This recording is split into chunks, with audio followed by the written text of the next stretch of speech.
அனைவருக்கும் வணக்கம். இது ஒரு குடும்ப விழாவாக தான் பார்க்குறோம். எல்லாருமே முழு மனசோட வாழ்த்து வந்திருக்காங்க. அதை உணர முடியுது. முதல்ல விக்ரம் சாரை பற்றி சொல்லி ஆகணும். தமிழ் திரையுலகில் ஏவிஎம், விஜயவாகினி, தேவர் ஃபிலிம்ஸ் இந்த மாதிரி கம்பெனிகள் ஒரு பாரம்பரியமாக உள்ள கம்பெனிகள் இந்த காலகட்டத்தில் சூப்பர் குட் அப்படின்னு ஒரு கம்பெனி, சூப்பர் குட் ஃபிலிம்ஸ், அது முதல் படம் புது வசந்தம்.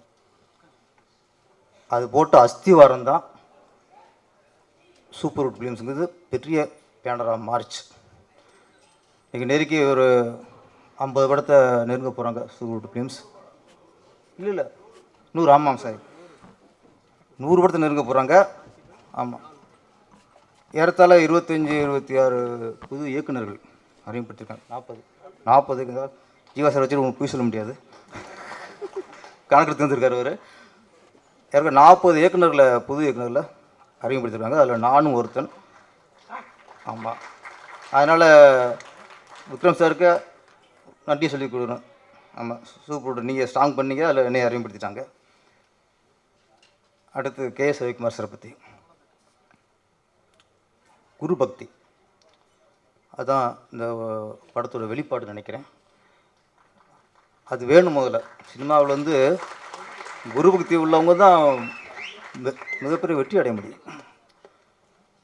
தன்னுடைய குருநாதர் விக்ரம் சாருக்கு தன் மகனை கதாநாயக அறிமுகப்படுத்த வேண்டும் என்ற எண்ணம், அந்த எண்ணத்தை புரிந்து கொண்டு இந்த படத்தை தயாரிச்சிருக்கார்.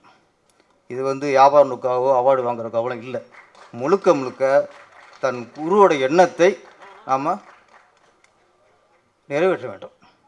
அந்த குரு பக்தி, அதாவது ஒரு குருதட்சணை. இந்த படம் ஹிட்லிஸ்ட் வந்து கே.எஸ். ரவிக்குமார் சாரோட குருதட்சணை தான். அது கண்டிப்பாக அந்த எண்ணத்துக்கும் அந்த நல்ல மனசுக்கும் இந்த படம் மிகப்பெரிய வெற்றி அடையும். அடுத்து நம்ம சுப்ரீம் ஸ்டார் சரத்குமார் சார்,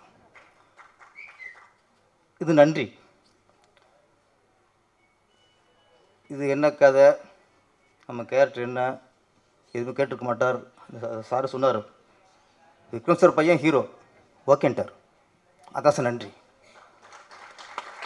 தனக்கு வெற்றி படம் கொடுத்த ஒரு இயக்குனருக்கு தானாக முன் வந்து கால்ஷீட் கொடுக்குறா பாருங்க, அந்த நன்றி. அதனால ஒரு சுப்ரீம் ஸ்டார். இன்னும் இன்றைக்கும் அவருடைய புகழ் இன்றைக்கும் இன்னும் கூடும் அவருக்கு. அப்புறம் பொதுவாகவே நம்ம இந்த படம் பார்த்தீங்களா, பார்த்தோம்பாங்க, எப்படி இருக்குது, நல்லா இருக்குது அப்படிம்பாங்க.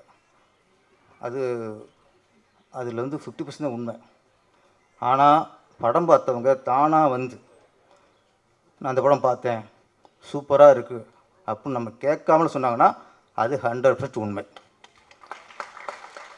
இந்த ஹிட்லிஸ்ட்டை பொறுத்த வரைக்கும் இந்த விழாவிலேயே நேற்று யாரோ ஒரு 4-5 பேர் சொல்கிறாங்கட்ட, படம் பார்த்துட்டோம், படம் சூப்பராக இருக்குட்டாங்க. நான் கேட்கல, படம் பார்த்துட்டேன் கேட்கல, எப்படி இருக்குன்னு கேட்கல, அவங்களாம் வந்து சொல்கிறாங்க. அப்போ 100% உண்மை. இந்த ஹிட்லிஸ்ட் மிகப்பெரிய வெற்றி அடையும். நம்மளுக்கு ஒரு வெற்றிகரமான ஒரு ஹீரோ கிடைக்க போகிறார், விஜய் கனிஷ்கா.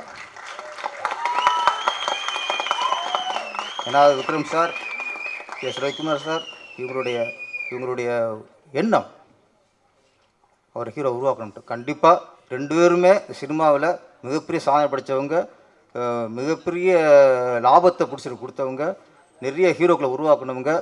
கண்டிப்பாக அவங்களுடைய 2 பேரும் சேர்ந்துட்டாங்க. இதில் இந்த படம் மிகப்பெரிய வெற்றி அடைஞ்சு விஜய் கனிஷ்கா மிகப்பெரிய ஹீரோவாக உருவாகணும். எங்களை மாதிரி ஆளுக்கு கொஞ்சம் காசுன்னு கொடுக்கணும். நன்றி, வணக்கம்.